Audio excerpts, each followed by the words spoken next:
a déjà une petite quarantaine de participants. Ok, on va y aller. Bonjour à tous. Merci d'être là pour ceux qui sont là depuis le début de la journée. Bienvenue à ceux qui nous rejoignent sur cette journée spéciale dédiée à la gamification en entreprise. Je suis Clément Sérieux, le CEO de Coloc et responsable du game design. Je vais vous présenter aujourd'hui le pouvoir de la gamification au service de la transformation des entreprises. Avec des exemples concrets qu'on a mis en place avec des clients, en essayant de vous donner un maximum de retours d'expérience pour que vous puissiez être inspiré dans vos projets et vous aussi mettre en place de manière très pratique la gamification. Donc n'hésitez pas à interagir via le chat si vous avez des remarques ou si vous voulez discuter entre vous. Si vous avez des questions, vous pouvez les poser sur la partie Q&R. C'est Anaïs qui notera vos questions et qui me les transmettra pour que je puisse répondre au fil de l'eau. L'idée, c'est que ce soit un maximum interactif pour que vous puissiez poser vos questions et trouver des clés intéressantes pour vos propres projets. Voilà un petit peu pour le programme. C'est parti. Je vais commencer par vous présenter rapidement Coloc. Coloc a été créé en 2015 avec la mission de développer le jeu en entreprise et la gamification en entreprise. Aujourd'hui, on a créé plus de 400 événements, 45 jeux, 30 000 joueurs qui sont passés par nos formats, avec une offre qui est variée. On a des jeux clés en main sur catalogue que vous pouvez déployer facilement, principalement des jeux physiques, mais aussi digitaux, des jeux personnalisables et des jeux sur mesure. L'idée, c'est vraiment de s'adapter au contexte de nos clients pour proposer la meilleure solution. On est vraiment centré sur les besoins du client et les besoins utilisateurs. Et on n'a pas aussi de format prédéterminé. À la base, on vient de l'escape game, mais on a diversifié avec beaucoup d'autres formats, comme vous allez pouvoir le voir au cours de cette présentation. On va rentrer dans le vif du sujet. Est-ce que vous savez quel est le point commun entre ces trois entreprises? Comme on est en mute, je ne vais pas vous faire participer, levez la main, mais vous pouvez peut-être le mettre sur le chat rapidement. Et Anaïs, si tu as des premières réflexions qui viennent, n'hésite pas à les partager. Première question, elles ont disparu, toutes les trois? Alors, elles n'ont pas toutes disparu, mais elles sont sorties chamboulées et très affaiblies d'une transformation ratée. Alors, si on prend l'exemple de Kodak, par exemple, ils ont été impactés lourdement par l'arrivée du numérique. La chose est qu'ils avaient l'information entre les mains près de 10 ans avant tout le monde que le numérique était la nouvelle technologie dominante, mais par des mauvais choix et une mauvaise vision, ils sont partis sur des produits qui n'étaient pas adaptés et ils ont continué à vouloir pérenniser leur modèle existant de la pellicule et ils ont mis le numérique au service de l'ancien monde, en fait, de leur ancien modèle.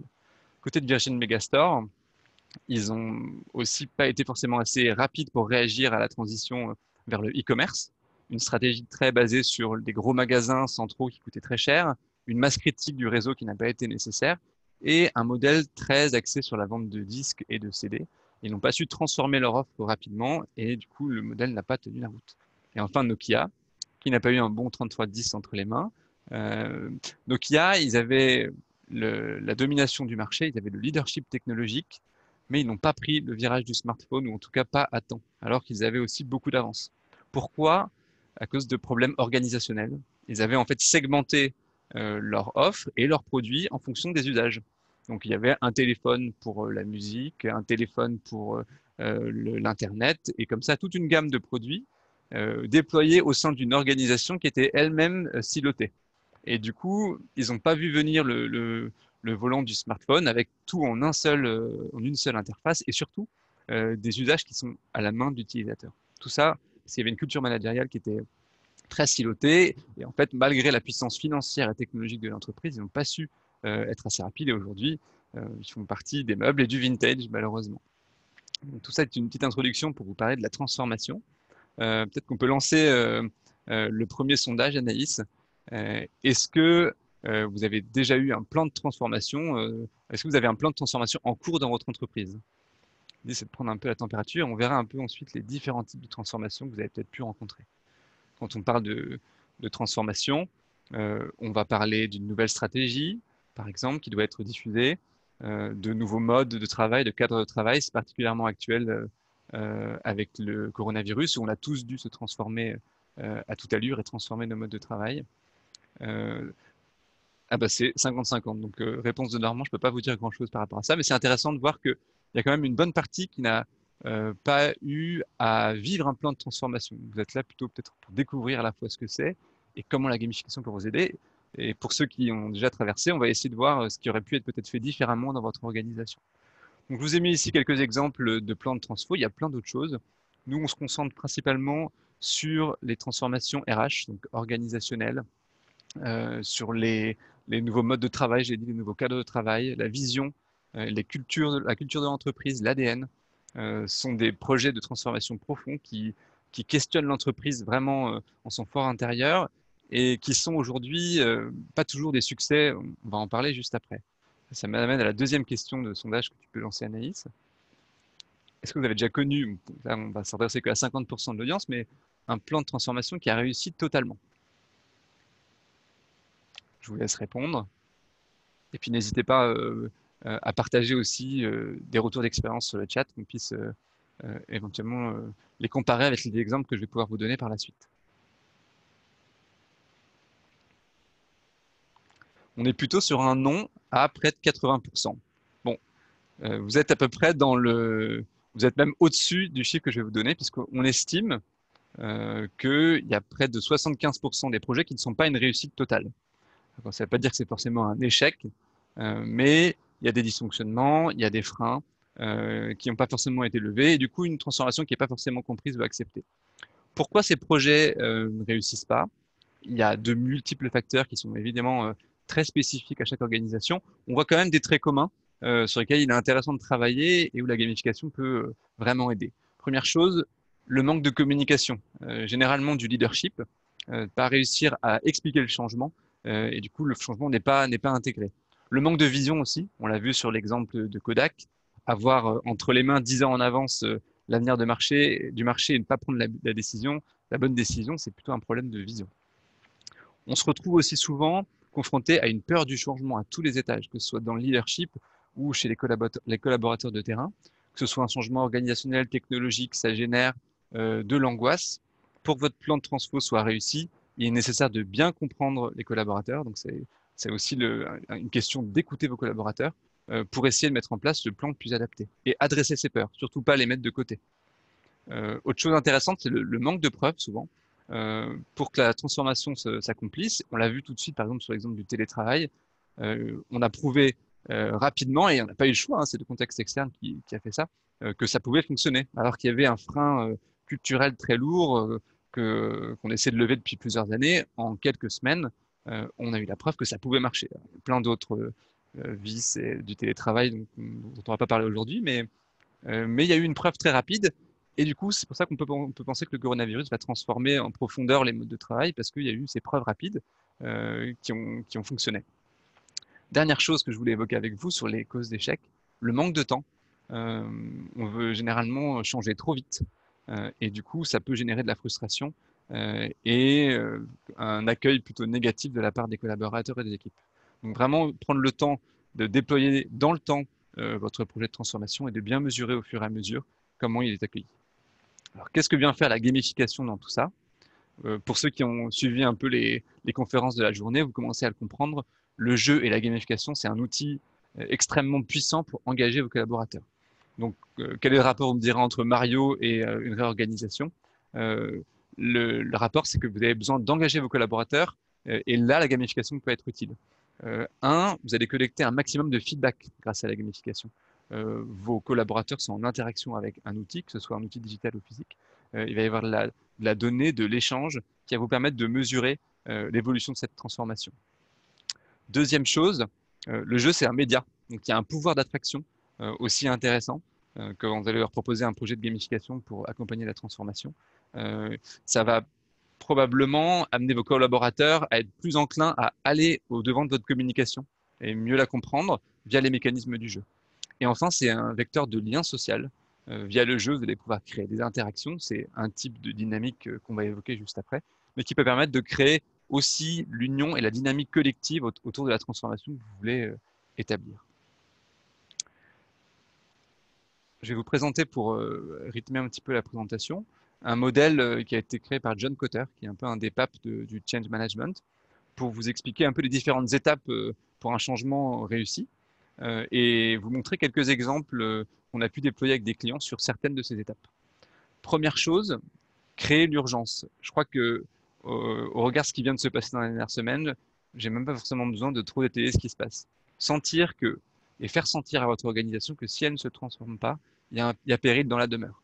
Et là, je pense que si on prend l'exemple du télétravail, on n'a pas eu le choix. Donc l'urgence, elle s'est créée de manière externe et on a hérité d'une situation d'urgence qu'on n'avait pas forcément déclenchée.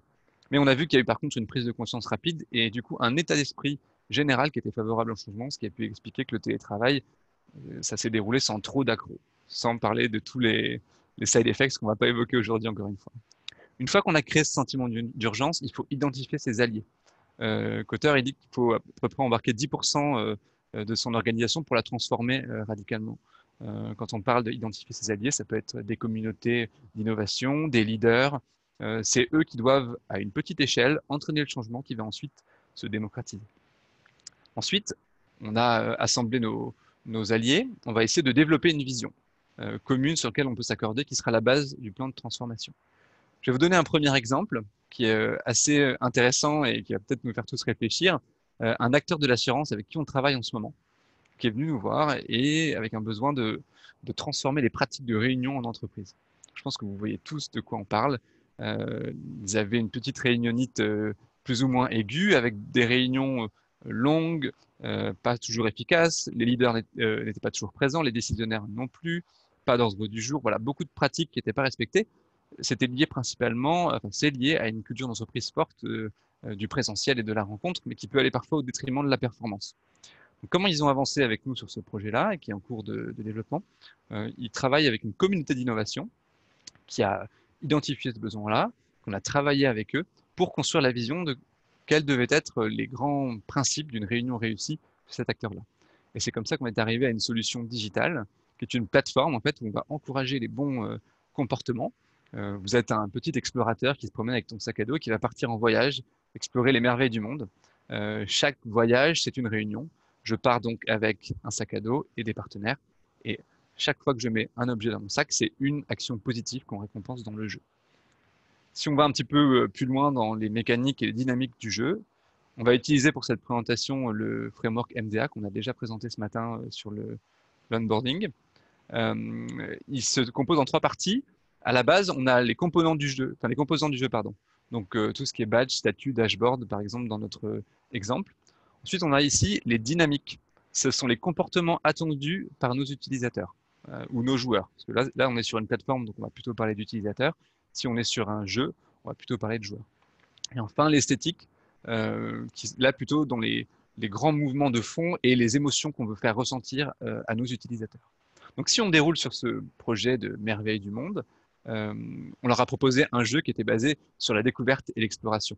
Aller découvrir les merveilles du monde dans le cadre de cette plateforme-là. Ce qui était intéressant, c'est qu'on a proposé à nos utilisateurs de découvrir du contenu évolutif en fonction de leur progrès, à la fois du contenu pédagogique sur comment bien organiser une réunion, mais aussi du contenu plus fun sur, par exemple, si on va visiter pas la pyramide, les pyramides en Égypte, ben, qu'on ait une petite information sympa en fin d'épreuve qui nous donne un feedback positif. Deuxième esthétique importante, et on l'aime beaucoup chez Coloc, la dynamique sociale.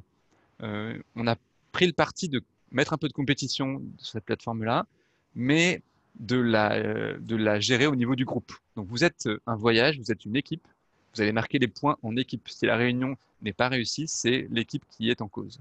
Et pour cela, on a mis en place un système de feedback en fin de réunion où tout le monde va venir évaluer la réunion pour savoir si elle a atteint ses objectifs et si elle a amené de la valeur. Donc voilà, c'est les deux grandes esthétiques sur ce jeu qui ont bien fonctionné. Et ça, au niveau de la petite communauté d'innovation pour ensuite entraîner le reste de l'organisation. Petit bémol sur les badges, qui sont une bonne mécanique et que je pense qu'on a bien exploité sur ce projet-là, à manier avec précaution. Donc les badges, c'est une mécanique assez classique de gamification.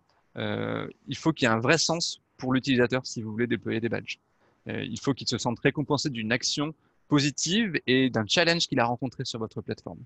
Donc, par exemple, là, on avait avoir participé à 10 réunions qui se sont déroulées positivement, avoir organisé un certain nombre de réunions favorables, avoir exploré l'ensemble des merveilles du monde avec du contenu un peu adapté. Donc, à manier avec vraiment beaucoup de précautions. Voilà pour la partie construire une vision ensemble. Allez, je ne sais pas s'il y a eu des questions sur cette partie-là. Non, pas de questions pour le moment. Alors, on va passer à l'étape suivante, communiquer sur sa vision. Et là, je vais vous proposer de choisir l'exemple que vous voulez développer. On a deux exemples. On a Schneider Electric qui voulait déployer une nouvelle vision dans 15 pays via une plateforme digitale et un opérateur télécom qui a voulu déployer une nouvelle stratégie d'entreprise et communiquer dessus sur plusieurs sites avec un jeu physique.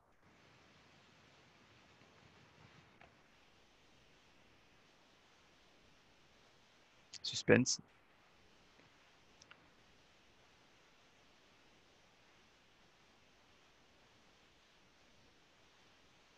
Alors, j'ai pas le résultat. Je sais pas si tu l'as, Anaïs. Si c'est bon. Donc, vous êtes 53% à vouloir partir sur l'opérateur télécom. Donc, c'est parti.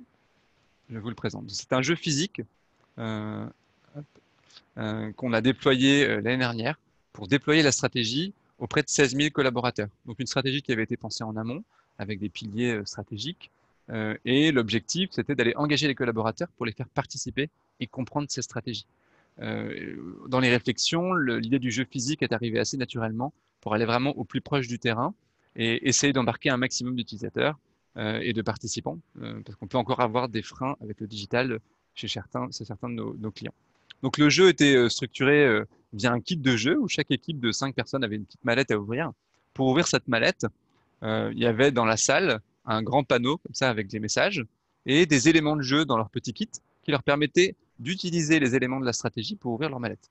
Donc on a vraiment mis en scène le contenu stratégique et il y avait vraiment besoin de l'utiliser pour ouvrir. Le jeu n'était pas vraiment était pas un maquillage, c'était vraiment une mécanique clé pour comprendre la stratégie et qu'elle soit actionnable. Comment on a rendu ça actionnable? On va reprendre notre petit triangle, notre framework.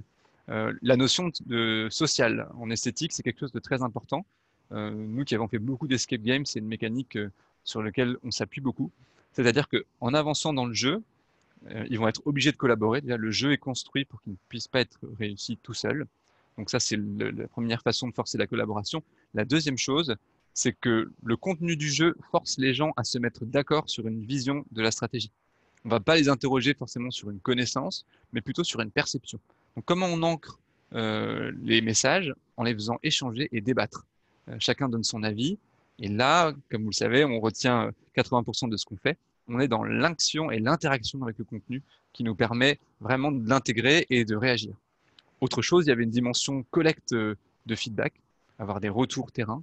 Et c'est là où l'option physique a été intéressante parce qu'on pouvait avoir du retour très quali en direct sur les messages qui étaient passés et l'application aussi au niveau très local de cette stratégie. On retrouve aussi dans les mécaniques intéressantes de l'escape game et des jeux d'énigmes la notion de pression du temps avec le timer. Ça, c'est quelque chose qui fonctionne toujours bien. Attention à pas trop l'exacerber, car si vous mettez trop la pression au niveau du temps, les joueurs vont avoir tendance à forcer la solution pour aller le plus vite possible, et du coup, on risque de s'éloigner des messages. Donc, mécanique utile, classique, qui fonctionne bien, mais pas trop poussée, notamment en introduction de vos solutions gamifiées. Donc, on va continuer un petit peu sur le cycle du changement. Vous avez communiqué votre vision et vous avez identifié les premiers freins. L'objectif, ça va être de démontrer que votre plan de transformation, il fonctionne, même à une petite échelle. Et pour ça, je vais vous présenter un exemple d'un autre acteur de l'assurance, décidément, qui voulait, lui, travailler sur sa culture d'entreprise. Je vais vous mettre un peu des petits extraits de ce qu'on a fait. C'est un acteur de l'assurance qui est multisite, avec beaucoup de collaborateurs qui n'ont pas forcément l'habitude de se parler. Et donc, il y avait vraiment une stratégie de changer la culture d'entreprise pour favoriser la collaboration. Pour ça, on a mis en place un jeu digital sur une semaine, avec un thème, vous le voyez, très décalé, la machine à remonter le temps. Donc, les collaborateurs se connectaient en équipe de 5 tous les jours pour un temps informel de 5-10 minutes où ils allaient explorer une époque et ils allaient avoir plein de petits modules ludiques. Là, vous avez vu, il y a un qui est. Ici, on leur demandait de trouver le nombre de grottes de réunion, le nombre d'espaces feu de chacun des sites. L'objectif, c'était d'aller interroger les autres sites pour leur poser des questions. Donc, que ce soit sur le contenu un peu quiz ou sur les autres épreuves, on ne pouvait pas réussir si on n'allait pas interroger d'autres personnes. Donc, vraiment, renforcer la transversalité dans une solution hyper fun, hyper ludique, dans un contexte très décalé. Le contexte décalé, on va en reparler juste après, mais il s'est imposé de lui-même parce qu'il y avait une culture d'entreprise voilà, où il y a beaucoup d'activités. c'est une équipe jeune et très dynamique, avec pas forcément de temps off pour partager, et c'est ça qu'ils voulaient aussi changer. Et du coup, ils ont été à fond dans un thème décalé, et ça a été un des grands piliers de succès de ce format-là.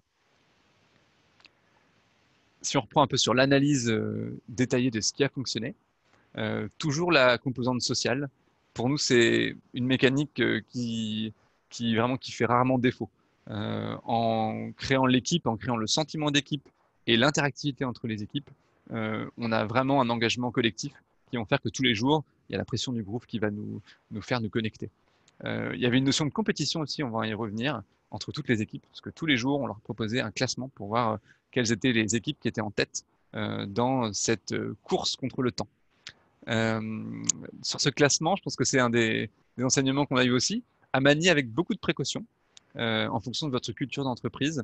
On a ici, par rapport à cette solution, constaté qu'il y avait un moment une baisse d'engagement liée au classement, parce qu'on avait fait le choix de montrer tout le classement tous les jours.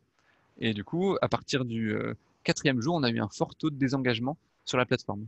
Pour vous donner un peu les chiffres, sur l'ensemble de la semaine, on a eu 88% d'engagement. C'était un jeu libre et volontaire, il n'y avait pas d'obligation. 88% des équipes qui se sont connectées. 2 tiers ont joué au moins les 3 jours. Et puis quand on est arrivé le jeudi et vendredi, certaines équipes étaient trop loin dans le classement et du coup on est tombé à 25-30% d'engagement. Donc vraiment un enseignement très riche qu'on a pu partager avec les clients à l'issue du projet. C'est ce qu'on appelle le leaderboard effect, qui ne se produit pas systématiquement, qui est très lié à la culture d'entreprise. On y reviendra dans les enseignements. Autre chose et autre dynamique très intéressante, surprendre vos collaborateurs. Ne pas hésiter à aller au-delà des sentiers battus si vous êtes en ligne avec votre culture d'entreprise. Dans ce cas-là, on avait plein de petits éléments de surprise. Donc, par exemple, vous l'avez vu, on avait récupéré les photos des collaborateurs qu'on avait transformées en mode années 80 avec des coupes mulets. Et c'était quelque chose qui n'était pas communiqué en amont, hein, donc c'était quelque chose que les joueurs découvraient en arrivant sur le jeu. Ça crée du fun, un moment de détente et un effet boule de neige, bouche à oreille positif sur le dispositif.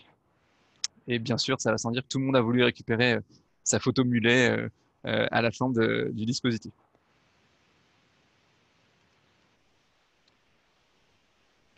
Donc là, on était vraiment sur la partie démontrer les résultats. Là, on a voulu montrer que c'était possible de collaborer euh, entre les différents sites. Ensuite, il faut bâtir sur les premiers résultats, éventuellement ajuster votre plan de transformation. Et on arrive sur une partie essentielle qui est ancrer les nouvelles pratiques. Je pense que c'est des choses, là, si on prend l'exemple du télétravail, on avait tout ce site qui s'est déployé en ultra rapide. C'était beaucoup plus long sur la transformation numérique, par exemple. Et on a un exemple intéressant qu'on a pu travailler avec Sage, l'éditeur de logiciels comptables. Donc Sage a mis en place la transformation numérique depuis longtemps avec beaucoup d'outils qu'ils avaient déployés pour aider leurs clients principalement, gagner du temps, gagner en efficacité. Mais il y avait tellement d'outils qui cohabitaient qu'en fait les équipes en interne n'étaient pas forcément au courant de tout ce qui se faisait, de comment ça fonctionnait, de comment ça pouvait les aider dans leur métier. Donc on a travaillé avec Sage pour prioriser un peu les outils qui étaient moins connus et on est parti sur un dispositif physique qu'on a déployé sur 7 sites en France avec 1000 collaborateurs qui ont participé à ce jeu, avec un jeu de type escape game qu'on déployait en salle et avec, vous le voyez là via le classement, un challenge entre toutes les équipes pour essayer d'être le plus rapide et de collecter le plus d'eau.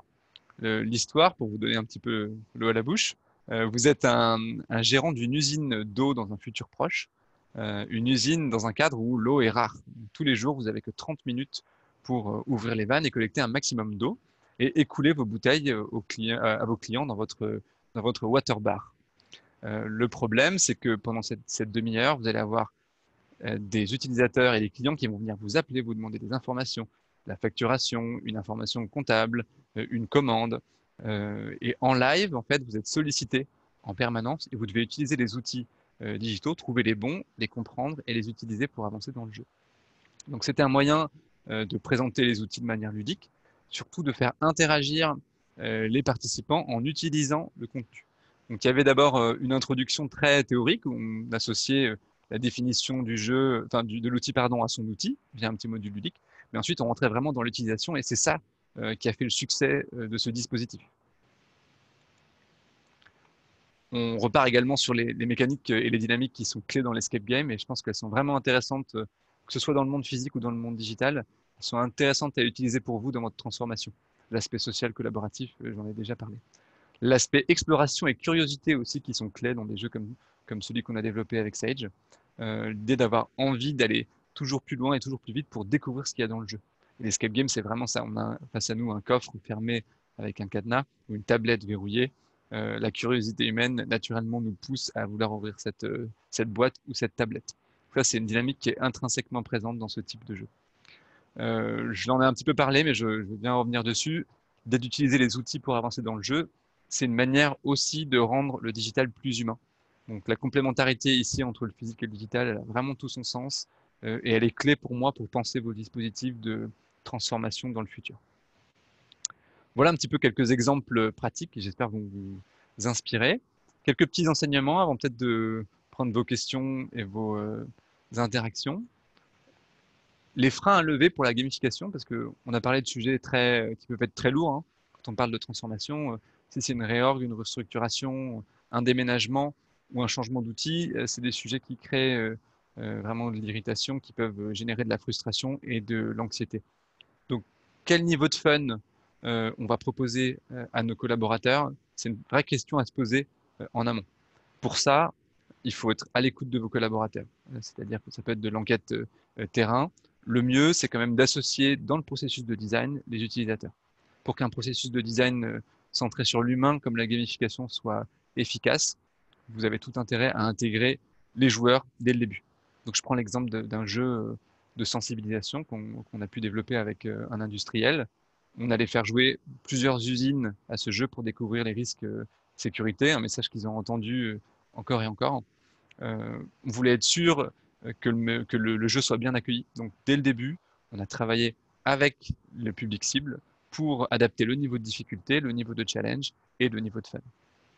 Et en faisant ça, vous avez moins de chances de vous planter et vous pourrez aussi peut-être aller plus loin dans le niveau de fun et vous surprendre aussi. C'est ça qui est intéressant avec la gamification. Deuxième point, quelle solution technique?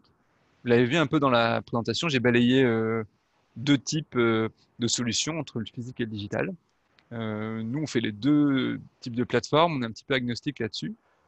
Selon nous, c'est vraiment le besoin et l'objectif qui doit driver le support que vous allez choisir. Les avantages de l'un peuvent être les inconvénients de l'autre. Sur le digital, on va avoir une expansion rapide sur des multi-territoires, la possibilité d'engager dans le temps, qui sont vraiment des gros atouts, avec la disparition potentielle du lien humain qui est essentiel quand on essaie de transformer une organisation. Transformer à distance, c'est très difficile. La partie physique, ça a les avantages de ces inconvénients. On est au contact, mais c'est des dispositifs qui peuvent être plus lourds et plus coûteux. Donc l'idée d'avoir de la complémentarité entre les deux, c'est quelque chose d'intéressant. Et enfin, quelle culture d'entreprise? Donc ça, c'est des choses que nous, on essaie de valider en amont avec vous dans vos projets. Comprendre dans quel monde on évolue, quelles sont les pratiques, quelles sont les angoisses qu'on va pouvoir rencontrer, pour être sûr de bien choisir les deux critères d'avant, le niveau de fun, la solution technique, le bon format. Donc bien trouver les bonnes mécaniques aussi, ça c'est important. On parlait du leaderboard effect. Si on le propose un leaderboard à des équipes de commerciaux, on n'est pas sûr d'avoir le même effet négatif qu'on a pu rencontrer sur l'acteur de l'assurance. Parce qu'on est sur une population qui est plus apte et plus motivée par ce type de mécanique. J'en termine avant de prendre les éventuelles questions. Les éventuelles erreurs à éviter avant de vous lancer. Je pense que ça, c'est important. Si vous posez la question, si vous êtes là, c'est que probablement vous êtes curieux de comment on peut utiliser le jeu et comment ça peut être utile pour vos projets de transformation. Première erreur à éviter, un socle de messages qui n'est pas finalisé. Donc la transformation, et c'est encore plus vrai dans ces périodes de coronavirus, on a dû se transformer encore plus rapidement. Avant de vouloir mettre en place de la communication, embarquer une population très large, soyez bien sûr de votre socle de messages sur la transformation. Ça peut paraître assez basique, mais souvent on se rend compte en cours de projet que les messages sont pas les bons. Et donc forcément, les dynamiques et les mécaniques qu'on va choisir derrière seront peut-être un peu différentes. Donc c'est pour maintenir à la fois le timing du projet, le budget, et puis pas partir dans une mauvaise direction. Le plus simple, c'est de l'avoir bien posé. On essaie toujours de remettre ça à plat, nous, en début de projet, pour être sûr que, la gamification a vraiment son sens dans votre cas, parce que la gamification ne peut pas tout. euh, et être sûr que votre socle est bien cohérent et que vous avez bien priorisé les messages.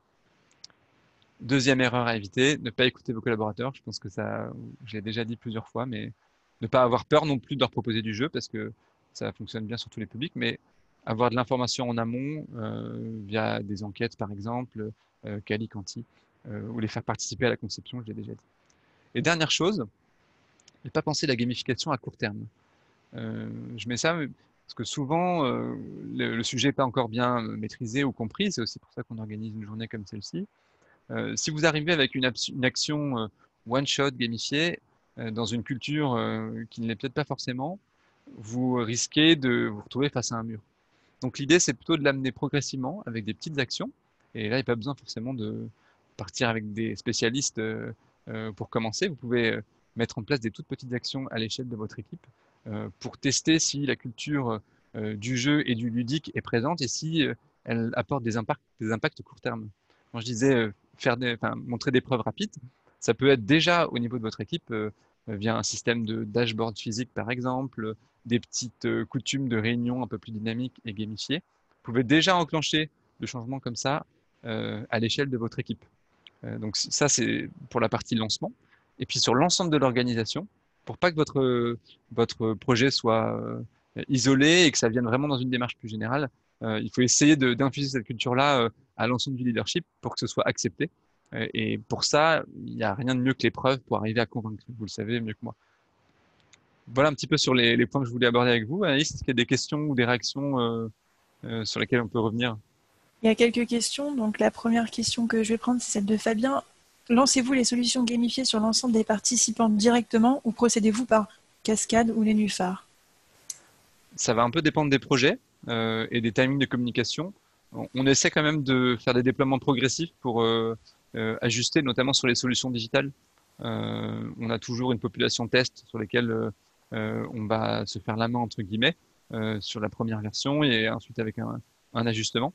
Sur le physique aussi, mais on peut moins facilement ajuster le tir. Donc généralement, c'est des communautés de testeurs qui viennent prétester les différentes versions au fur et à mesure du processus de design. Mais si on prend l'exemple d'un Sage, par exemple, il y avait une opération sur un mois avec les 1000 collaborateurs à toucher en même temps. Donc là, c'était un roadshow, on n'avait pas la possibilité d'ajuster, donc on devait être sûr qu'on était bon avant de se lancer sur la route. Ok. Une autre question d'Hélène. Dans une transformation d'organisation et de culture, tu pensais à construire une approche gamifiée? Ah, attends, c'est un peu coupé, est-ce que tu peux me répéter la Ah, question? excuse-moi. Dans le cadre d'une transformation d'organisation et de culture, quand faut-il penser à une approche gamifiée? Bah, pour moi, c'est dès le début du processus, hein, ça peut servir à plusieurs étapes, euh, notamment dans la partie créer le groupe de leadership autour de la transformation. Pour construire une vision commune, vous pouvez aussi mettre en place des petits ateliers gamifiés pour faire des séances de créativité. Il y a une conférence là-dessus d'ailleurs. Elle peut être utilisée dès le départ. Et ensuite, l'avantage de la gamification telle que je vous l'ai présentée, c'est l'aspect massif et déploiement rapide.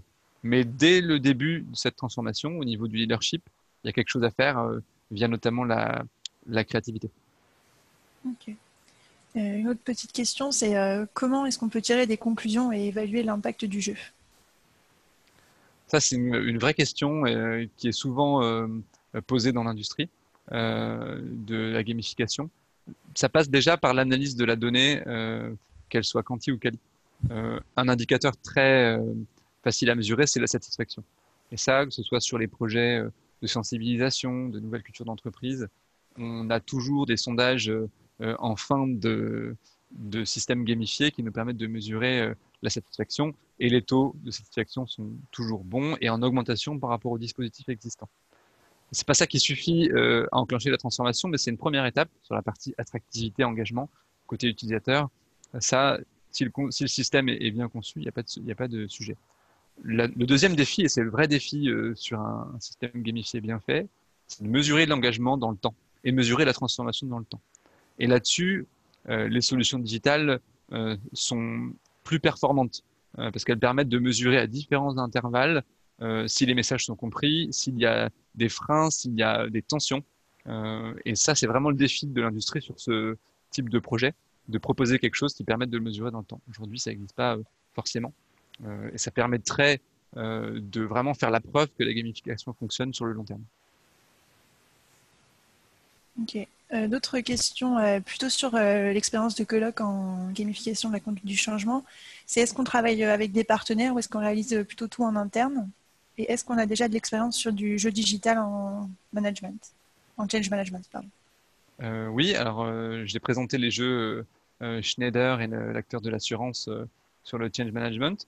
On fait tout en interne chez Coloc. On a maintenant réussi à atteindre une taille critique qui nous permet de faire tout en interne. Ça nous permet aussi de bien maîtriser les processus de design et de production, et puis de aussi renvoyer de la confiance à nos interlocuteurs tout au long du design.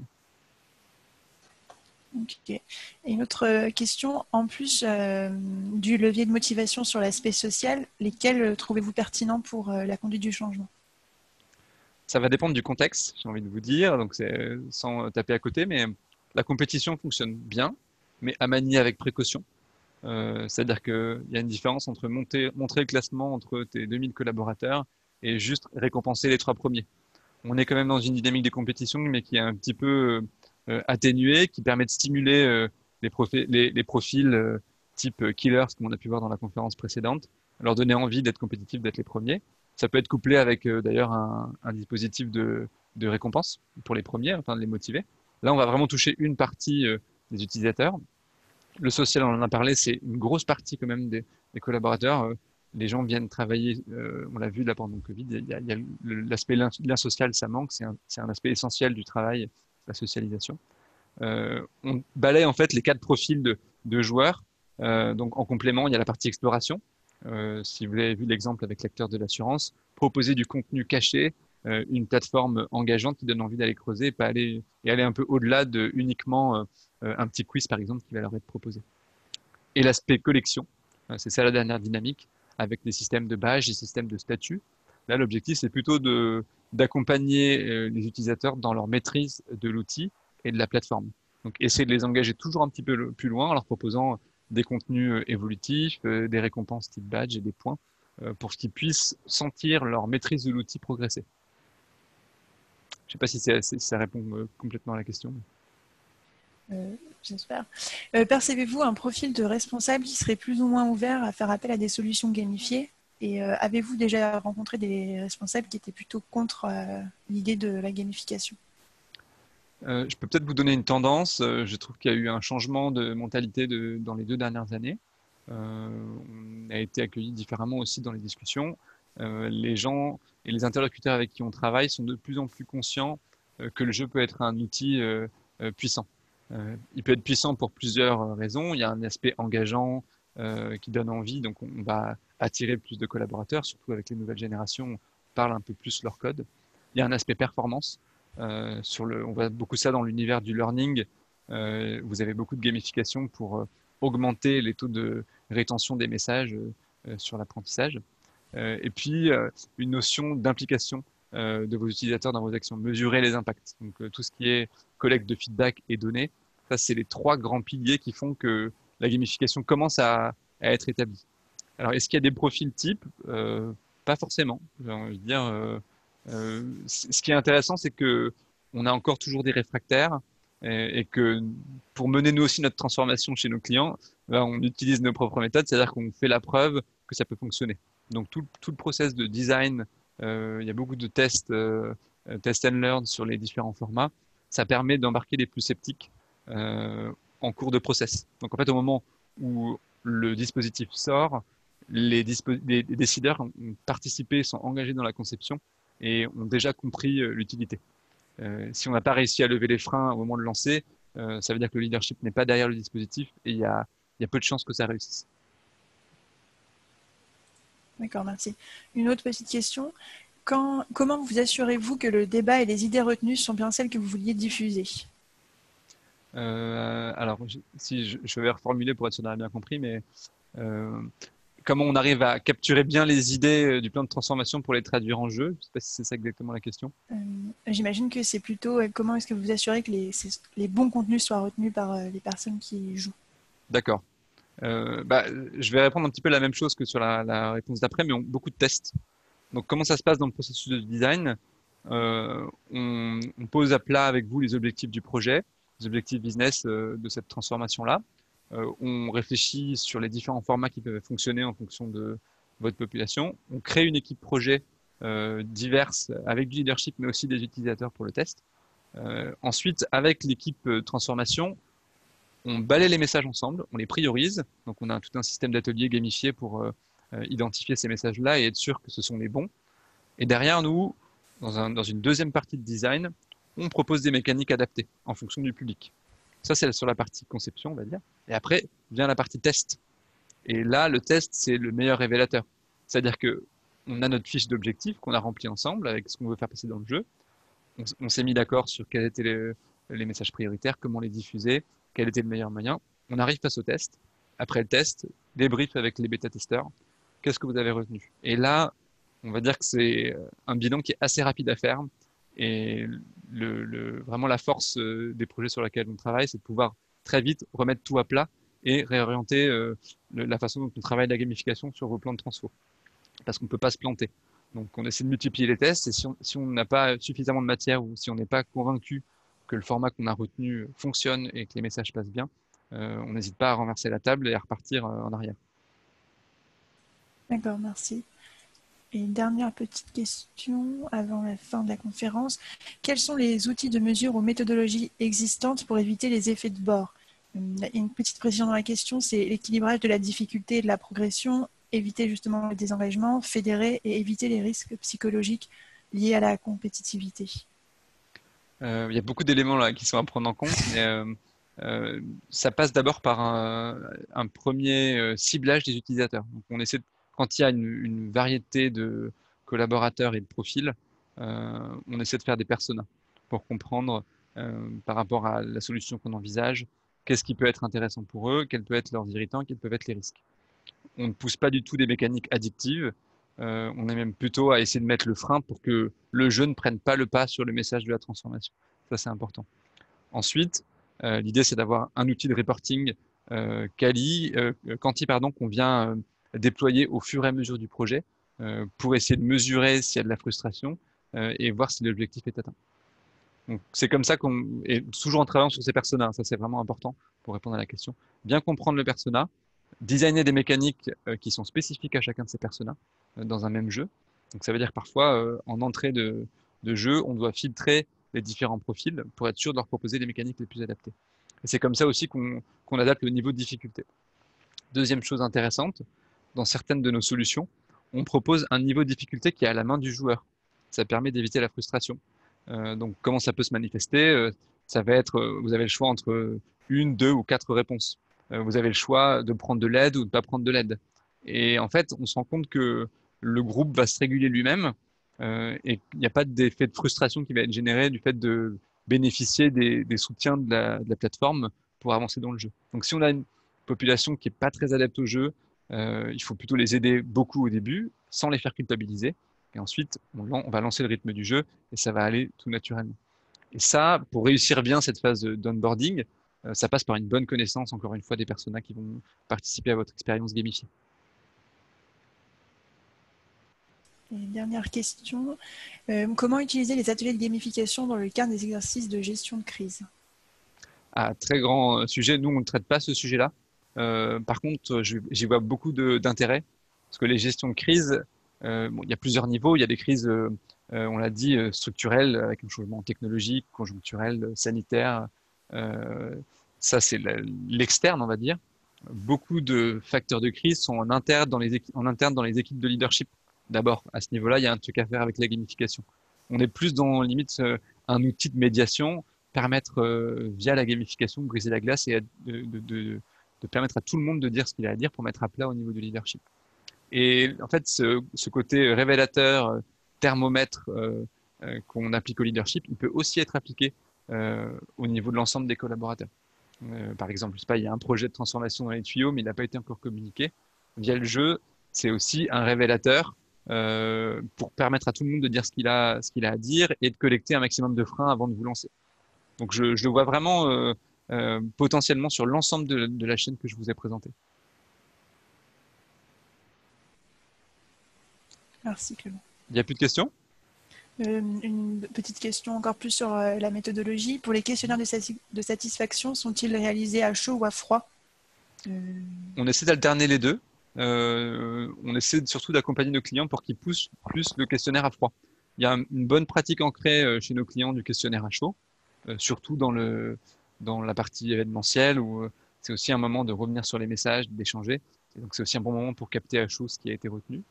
Le réflexe à froid est pas encore totalement présent. Et selon moi, c'est principalement parce qu'il n'y a pas encore il y a plein d'outils qui existent, mais il n'y a pas le réflexe ou un outil qui est vraiment orienté pour mesurer la différence entre le feedback à chaud et le feedback à froid. C'est souvent une démarche a posteriori on doit se replonger dans notre dispositif plusieurs semaines après et envoyer le questionnaire. On doit aussi analyser les réponses. Donc, il y a encore beaucoup de lourdeur et cette démarche-là n'est pas encore suffisamment faite selon moi. Voilà. D'accord, c'était la dernière question. Bon, eh ben, je vous remercie de votre attention. J'espère que ça vous a intéressé. Il y aura le replay qui sera disponible sur le lien d'inscription si vous voulez le transmettre. Et puis, vous pouvez aussi laisser vos commentaires à l'issue sur la plateforme Saloon. Merci à tous et puis à très bientôt pour des projets de gamification. Et bonne continuation pour la suite de la journée.